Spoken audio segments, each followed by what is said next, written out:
বিসমিল্লাহির রহমানির রহিম। আর এই দল করবো না, হ্যাঁ, আর এই দল করুন না। আরে হইছে নাকি আরে কইবা তো সেইটা। আরে দেখতাছো না দুধ দিয়া গোসল করতাছি। তা তো বুঝলাম গোলদার ভাই, কিন্তু কাহিনী কি? কাহিনী আমি আমার দল ত্যাগ করতেছি। এই দল ত্যাগ কইরা সেই দুধের পানি দিয়া আর দুধ দিয়া গোসল কইরা পবিত্র হইতাছি।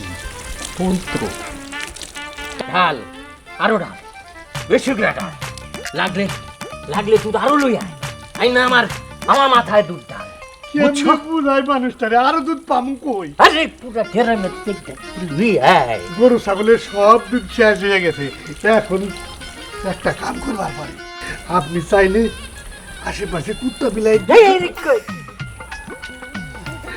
পার্টি নমিনেশন দেয় নাই দেখা তুই ওমরে কুত্তা বিলাই দুধ দিয়ে গোসল করাইতে চাস? আরে কপাল রে আমার। শোনো গুলজার মিয়া, তুমি কিন্তু বড্ড ছেলে মানুষই করতেছো। যাও পুকুর থেকে স্নান করে আসো। রে আমার নরেন কাকারি, তুমি আমার দুঃখ বুঝলা না। আমি তো পুকুরে গিয়া ডুব দিলে ডুবিয়ে দেবো। তোমার ডুবা দেওয়াই ভালো।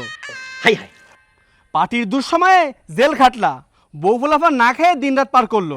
তোমার কথায় মানুষ গণভোটে হ্যাঁ দিল, আর তোমার দল ক্ষমতা যাইয়া এই মানুষরাই ভুলে গেল। গণভোট না মানলে জনগণ গণধুলাই দিব।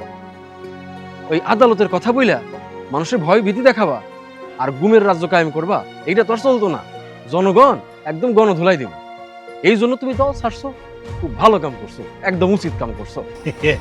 ও কাকা, আগে যদি জানতাম আমার দল ক্ষমতায় গিয়া জুলাই বুল্লা যাইব, গুমের কথা বুল্লা যাইব, তাইলে এই দল আমি আরো অনেক আগে ছেড়ে দিতাম কাকা।